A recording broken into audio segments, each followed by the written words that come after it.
You are listening to the Casting Shadows podcast.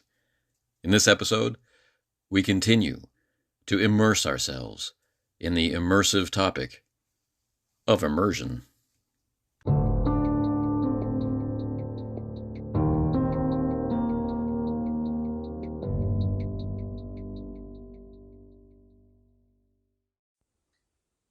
So far in this series, we have covered quite a bit of ground, and we've had some meaty call-ins to interact with some or all of that material. So I think here is a good time to do a quick summary. One, just as a refresher, like a good summary should be, and two, to help us connect directly into the spur of the conversation that I would like this episode to be about. So, the episodes have brought up the idea that immersion is something that is deeply desired by some and not at all interesting to others. We have brought up the idea that for a lot of people and for most of the conversation, the idea is that immersion equals some kind of deep connection with the character that almost transports you to another world. While for other people, that whole notion is ridiculous. And what we put forward is that immersion can't be restricted simply to the idea of an in-character perspective, because it's tied to other research about human activity and their involvement in activities which, and this is the important part, hold their attention. But we're going to get into that further later in the episode. I provided a definition which I hope is useful for communication about the topic, which divides the major topic of immersion in role-playing game circles into two separate areas: active and passive. Active meaning you are consciously working within the game world and with the system, rolling dice, using rules, accessing the character sheet, talking to other people, playing the game, such as in a combat or in some kind of skill challenge. Both the player and the character are active in the imagined situation. And I've divided that into engagement. Whereas the more receptive or passive experience of play, such as listening to other people's descriptions or envisioning the room or the space that the characters are in, could be described as immersive. And just because no definition is perfect, I usually, in my own thinking, include in-character roleplay and other activities which don't really involve bringing the system into action, don't really involve splitting your attention between what you are saying, what you're imagining, and what you're physically doing in the real world, such as rolling dice. I usually include that in immersion as well. And so because we're using immersion as one of these categories, engagement and immersion, then they're not under an umbrella term of immersion, they're under an umbrella term of attention. So, to help divide up this somewhat slippery topic so that we can talk about smaller pieces of it with more fidelity and deal with all of the splinters and different spectrums, almost with a fractal nature that arise because of the differences with which we interact with role-playing itself. I'm hoping that the idea of being able to look at how role-playing allows us to pay attention and how roleplay attracts our attention can be useful. That when we are actively dividing our attention between a variety of the moving parts of roleplay, and if that becomes attention to such a great degree that we lose track of other considerations, then we can consider ourselves engaged. Whereas when we're in a more receptive state, when we are exploring an environment, when we are communicating in character with other characters, possibly as our characters, when that description begins to trigger strong notions or strong imagination to the same extent that we lose track of other considerations, when the imagined situation takes primacy in our attention over other things that we sense, we could say that we are immersed. So we're tying immersion as a category of attention to things that we are experiencing more or less in a receptive or passive mode. We're receiving or perceiving information. And we would use the category of engagement to talk about how our attention, our active attention, right? Our thinking, our planning, our strategizing, right? Our active interactions to accomplish a goal, these things are engagement. So, in previous episodes on this topic, we have had different aspects of it represented from different or slightly different or not at all different points of view. We began really with conversations between myself and Che Webster of Roleplay Rescue about the different types of in-character immersion and ways that we could, conceive of that whole experience.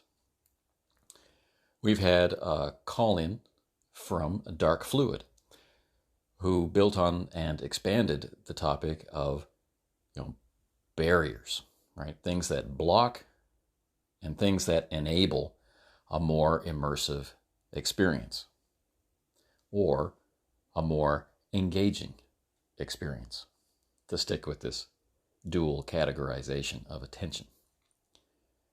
We also had a call-in from Spencer from Keep Off the Borderlands, Free Thrall. And he brought up the fascinating detail of aphantasia, which is of particular interest to me. And we've had a detailed call-in from Safer of Safer Fantasy Crafting about imagination and visualization and how that can be such a heady part of our roleplay. So before we get into the new stuff today, which isn't all that new because it will have appeared in various forms across podcasts, blogs, vlogs, and whatever else, gamer conversations in all corners of the globe. But for here, the new part of the conversation. We have a call in from Jason of the Nerds RPG Variety Cast, who will give voice to something that has been given less attention in this series, and that's the engagement side of play. So Jason, what do you have to say? Hey Anthony, Jason here. Just listen to the fragility or durability of immersion. And I think it's a really interesting exploration of the topic. And I've heard Safer talk about his experience of immersion before. And he definitely is able to get more immersed than I am on that side of things. I think I'm closer on the engagement side. So I guess let's do the engagement part first, right? For the engagement part, I don't know if the episodes are still up because he had to go through and change up his catalog that was available. But Colin Green, Spike Pit, used to have an episode up where he talked about engagement. And I don't know that he used that word, and I may not be using exactly the way you use it. But the idea of, he probably used the word immersion because we're kind of talking about immersion, and the idea that immersion isn't necessarily seeing through your character. Well, so the experience, a good experience at the table, it doesn't necessarily have to be what we're calling immersion. It doesn't have to be smelling through your character's nose and hearing through your character's ears, but it could just be totally being engrossed in the game. And I think that's what we're going through with engagement here. So the idea that you're playing the game and you're not tempted at all to pick up your phone and page through messages, or you're not tempted to even look at your watch. When the session's over, it's over, but the entire time you're fully engrossed in the game, and you can be engaged in that game, whether it's a board game or a role-playing game or a video game or whatever.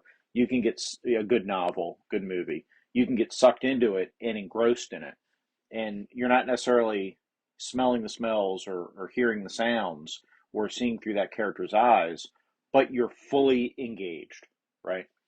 And that's closer to the experience that I really prefer to get. Immersion's interesting in the in character, like what Shea Webster's pushing for.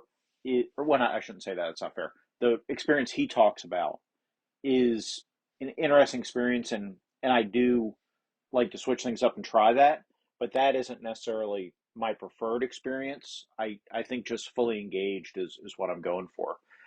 Talking about the immersion part, it's interesting that Safer brings up kind of the negative of that immersion part, where by being fully immersed, by fully inhabiting the character, we can break group etiquette, and we can cause problems, potentially problems with our role play group, because we're, not because that's what my character would do, but just like his example. And I've been recently reading a book, DM Yourself by Tom Scutt, Scutt. And it's interesting. It's about solo role playing. But one of the key parts that he pushes for solo role playing is immersion. And he talks about, he has a table you can roll on, and with sight, smell, hearing, things like that. And the idea is sit down and take a moment after you read a block of text or after you enter a room or do whatever. Take a moment to just close your eyes and imagine the room, and to imagine it. And I think that would be very helpful for solo role playing, which is kind of why I'm exploring that. But to actually get that immersion factor in.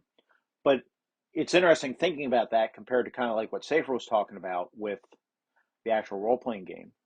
And I wonder, while what Tom's talking about in his book could be useful in a real game, at the same time, unless everybody's doing it at once, unless the GM's like, okay, this is a scene, everybody take a minute to imagine this feast in the Elf King's chamber in your minds. Unless we do that, if people are doing it individually on their own, now they're maybe not paying attention to what other people are doing in the game, or so it can cause problems potentially. So it's kind of interesting, the idea that full immersion may or may not be problematic in a team setting, if not done in conjunction at the right time frames. Now, you can be fully immersed in play in character without ignoring other people. You don't have to go off in your own mind, off to your safe cave to do that. So I don't mean to make it sound like you can. I mean, obviously, even though Safer blurted over the other characters, he was aware of what was happening, and he was still engaged in the game.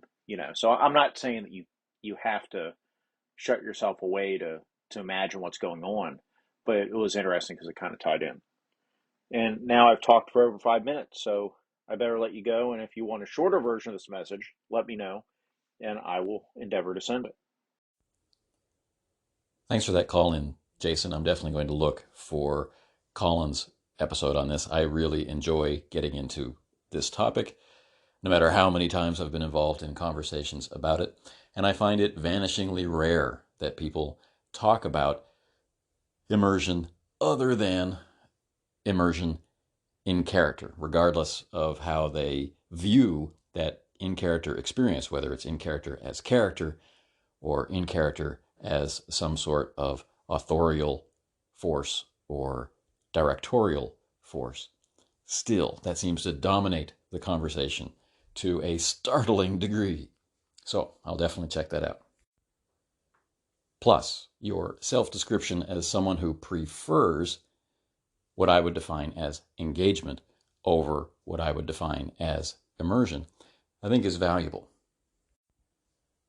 Over the years, I think the people I've played with, the vast majority of them, occupy a position where they either really don't get immersed or engaged, but they occupy kind of a middle ground of attentiveness that is not disrupted when the game becomes more engaging, shall we say, or when the game becomes more immersive. They can comfortably, but not entering such a focused state that we would describe it as immersion or engagement, that they can play there and it doesn't really matter. And sometimes, maybe, they get extremely focused and experience what we talk about when immersion comes up, that idea of losing a sense of attention to the other things and enhancing our focused attention on the one thing, right? What's happening in the game over all others. I kind of think that those people are lucky. I think the people who are the luckiest are the ones who can occupy that middle ground, that area where neither flow of play is disruptive. But the ones I really envy are the ones who can easily slide into immersion in either direction, toward what I describe as immersion or toward what I describe as engagement as things happen. I think that would be the ideal role player. I, however, am pretty far out on the in-character side of the conversation. That's where I'm far more likely to immerse. That said, I still can immerse in engagement. But there's a lot of specific things that need to happen first. But this conversation's not about that. So I think it's way past time to transition into today's topic. And no, Jason, it's not because your call was too long. That concept is ridiculous. We love to hear from you.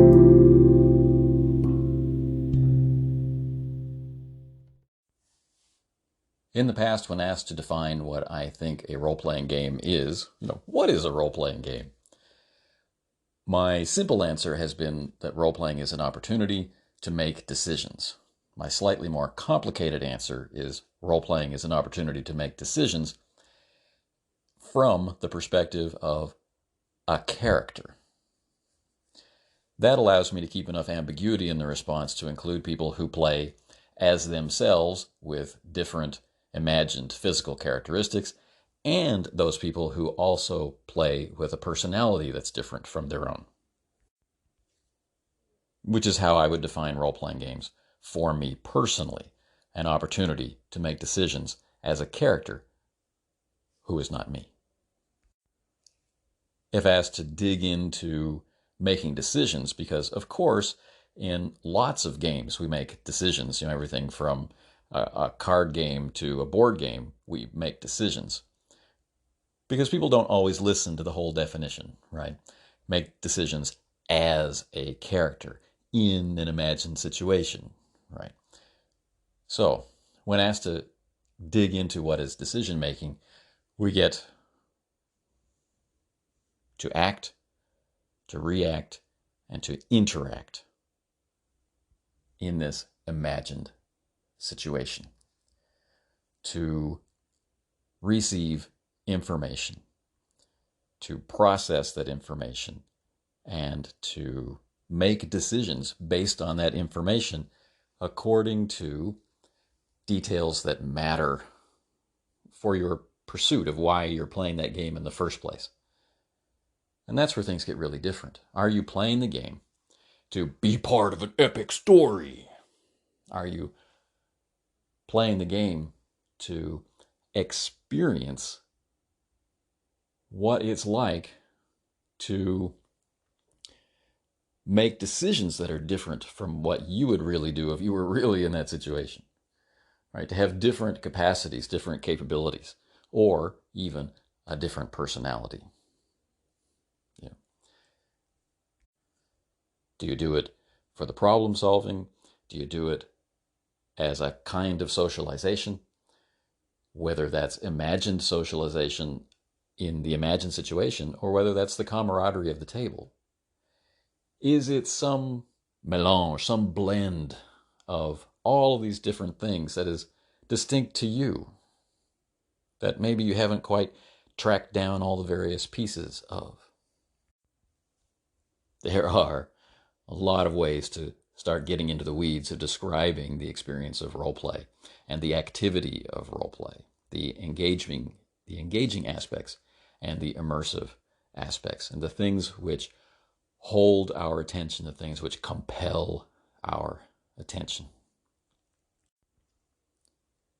And so that's where we're going with this discussion for this episode. Attention. I think there can be a tendency, especially when talking about the topic, the classic RPG topic of immersion, there can be a tendency to conflate imagination, strong visual imagination, which is often from that in-character perspective. Maybe not first-person character perspective, but maybe third-person in-character perspective. There can be a tendency to conflate that with immersion. I could see it in my mind's eye, you hear people say. Does that mean that they were immersed? Just as often as you hear people say that, you will hear people say, but I still knew where I was, and I still knew what was going on, and, I knew I was in a room with other people. I wasn't whisked away somewhere, and this is used in a variety of different defenses. Like, oh, I'm not a crazy person who thinks that they were in another fantasy world, like, for real. Or, I don't think immersion is real because that person still knew that they were sitting at a table. Right? We've heard these elements of conversation out there. And so this has the tendency to turn the experience of focused attention into something that it's not. And in a way, it becomes a barrier against really talking about immersive or engaging activities. So let me say that again. We can conflate imagination with immersion and engagement. Typically, when we discuss things like the flow state, we do this for things which are active, the sparring in the martial arts, or doing forms, or dance, or playing a musical instrument. Something that is active, that in one way occupies the mind, but in another way requires that the internal monologue or the internal commentary, in a sense, be turned off so that we can focus our attention not on anything other than the thing that we are doing, right? This can be described as the flow state. This can be described as that immersive or engaging property that is kind of the whole point of the reason why there's an argument about whether or not it even exists in role-playing games. You can meet thousands of martial artists before you meet one that's even come close to the idea or the experience of no mind. You can talk to hundreds and hundreds of joggers without ever meeting one who kind of loses their sense of place and time during their jog, and then they recognize that they're back home, right? They're so completely connected to the notion and the action of running that is all they were doing. That's all they were paying attention to. Everything else went away. If you don't know that this kind of focused attention leading to this kind of immersive or engaging experience is possible, it doesn't mean that you haven't experienced it, but it does mean that you've likely fallen into it by happy accident. And I think that most people that you've met have at one point or another been there, whether it was watching a series on Netflix or reading an amazing book or practicing forms in a martial arts class or chopping wood or sweeping a deck or painting a fence or, waxing a car. In part of Safer's Call, we touch on this, the trance-like activities which can facilitate a transition to a higher state of focus.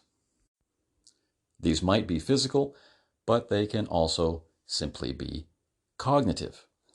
And so the enablers and the blockers brought up by Dark Fluid help us put a frame around the idea of why some sessions can be immersive and others we never even get close.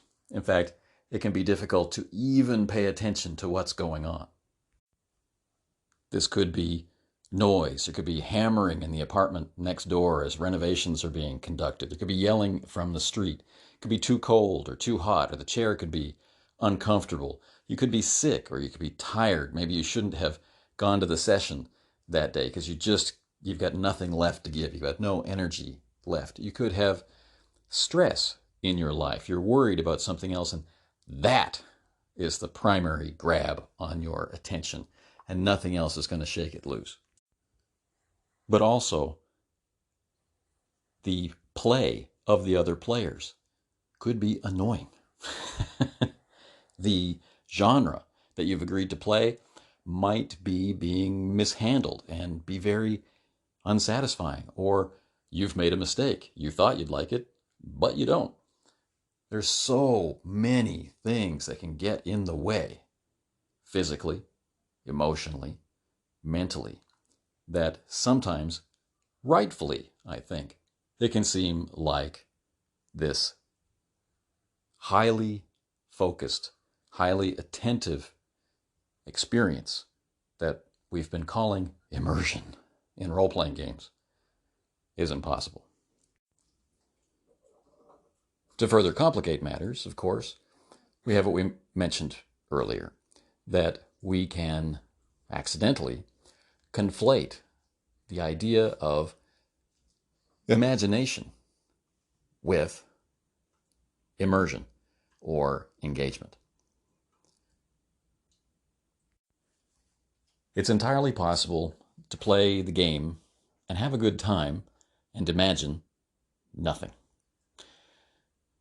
Spencer's call-in about aphantasia provides a nice foundation for a proof of this. People who are unable to hold a mental image are never going to have that vivid, image-based imagination of the scenes that we're talking about. They quite literally will not be able to see what is being described from the unreal aspects of the game. Some of us are only able to imagine dimly, are only able to imagine parts of it, like faces or voices or terrain. Some of us have a vivid, full-on surround 360-degree view of the imagined situation. Others have that to lesser degree. Some of us have more of a sense, more of a conception, rather than an imagination of what is going on around the character. We are all different, after all. Where it gets really interesting is, of course, that, like anything else, our ability to process information in this way, in the way that is natural for us to process it, is a learned skill like any other. Someone with a vivid visual imagination can learn to make that sharper.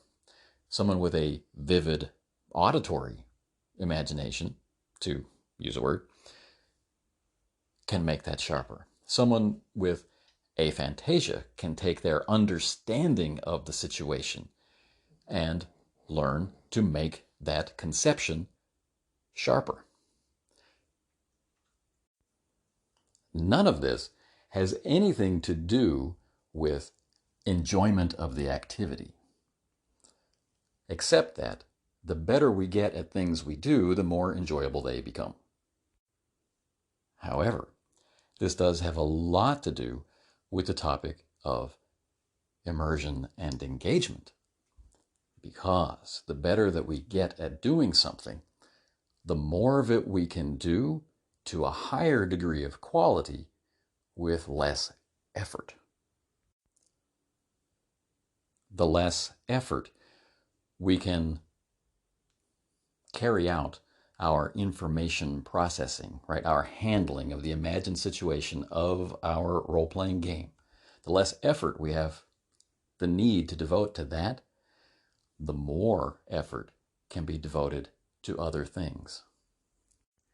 The more energy we have available, the more focus we have available to deal with the switching costs between tasks, the more duration, the longer we can give to paying attention. Paying attention is draining. Paying attention with a high degree of focus is very draining. This leads us to that understanding of that notion that immersive or engaging experiences tend to be fleeting. And maybe that's true, or maybe that's simply true for the person who's talking. I think it's quite possible that some people have a very immersive or a very engaging experience for a very great proportion of the sessions that they play, while others of us dip in and out of that highly focused play, while others of us never get there and don't miss it. So, as we pay attention, as we gather up all the different threads of information that come from system, that come from the other players, that come from our own imaginations, right? As we bind them together into our understanding of what's happening in the imagined situation, this can be interesting and engaging and immersive or not. If it's interesting, we'll pay attention to it.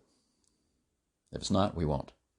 If it's not, and we don't, then immersion and engagement are off the table. I would argue that enjoyment is off the table as well. We'll likely stop playing. But if it is interesting, we are enjoying it, then we're going to pay attention to it.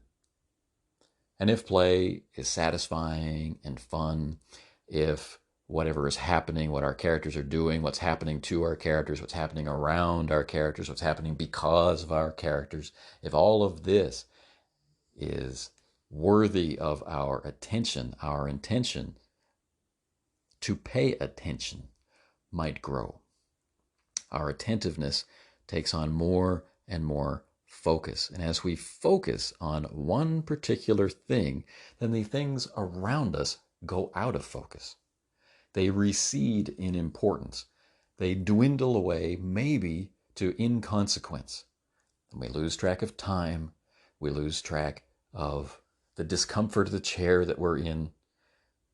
We just have a sense of the thing that we're paying attention to. Like a dog staring at a tennis ball, or a cat, that feather on a string, or a child coming down the stairs and seeing presents under the Christmas tree. Something grabs nearly the totality of your attention. This experience is immersive. And if we then begin to interact with that immersive experience, and we can retain it while all the rest of the world falls away, then we are engaged. And there's very lucky people out there who can switch back and forth without effort. And there's very lucky people out there who lean one way or the other way. And the people in between, maybe they're unlucky because they can neither engage nor immerse. Maybe they've got bright imaginations and it doesn't matter. Maybe they've got strong conceptions and it doesn't matter. But for those of us who do immerse, who do engage and find that we can't, it's really something that we've lost. And so I think it is important to have conversations about how to reach these states. It's not important for the people who don't care about it. It's certainly not important for the people who don't believe in it. But for those of us who have attained it, but are currently without it, it's a little bit like finding your way back to Wonderland.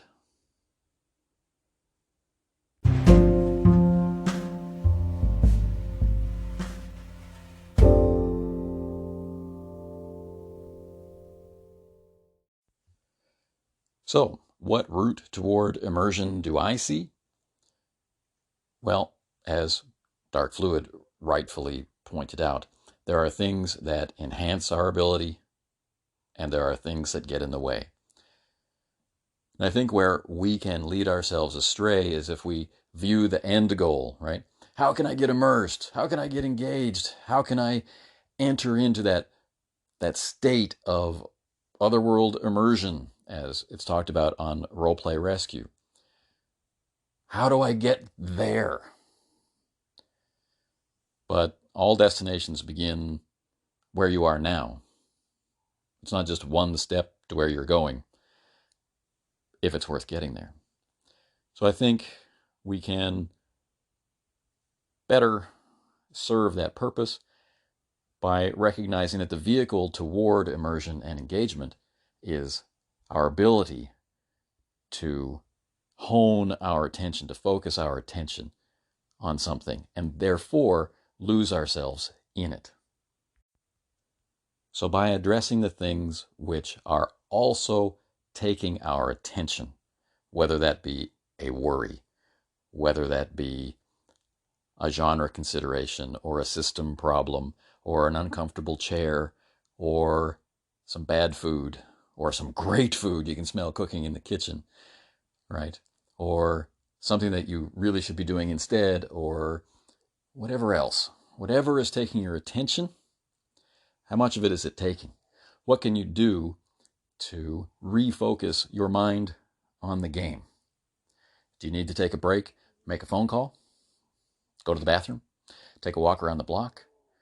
Do you need to recognize that it's just not going to happen tonight, but I can still have fun anyway? There are many things that we can do to reduce the impact of other things on our attention. I think it's also helpful to recognize that sometimes you have the ability to pay attention. You are not distracted, but things that are happening in the game are not compelling enough to hold your attention long enough or to the degree that's strong enough to bring about engagement or immersion. It's out of your hands. You might be biased toward immersion, but the session is largely to do with rolling dice and using system and making plans. It's great for those people who get in for engagement, not as good for you. But the pendulum swings both ways. It'll be your turn soon enough. You can still have a great time by imagining, by conceptualizing. And I think that's a great place to begin, to understand what is going on in a moment of role play, to actively decide to think about, where are the characters? What are they doing? What do they look like? What effect does this environment have on them? Actually breaking it down intentionally in the mind into almost like Lego pieces or concepts to conceive of the situation, the who, the what, the when, the where, the why, and the how of it. This may make it easier to take a step further toward visualizing, if that is your strength, or enhancing the way that you hold ideas in your mind, regardless of how that is. For those with an inner monologue or an inner commentary about their experience, stilling that voice and directing it to be in harmony with what you wish to visualize, what you wish to conceive of, what you wish to imagine. The imagined world you'd like your mind's eye to perceive. If we can draw our attention intentionally to those imagined details and give them focus, give them primacy over the details our real senses are experiencing, then we're on the road to building a habit that will facilitate immersion or engagement when it's possible. A vivid picture or a strong concept held in the mind is not immersion. It's not engagement, but it may be the door through which we pass to where it becomes possible. It may be the hole we tumble down into Wonderland. It may be that trigger to the activity, that hyper focus or that laser focus or that controlled focus of engagement, where the brain lights up with detail and possibility, and we make decisions with all of our attention.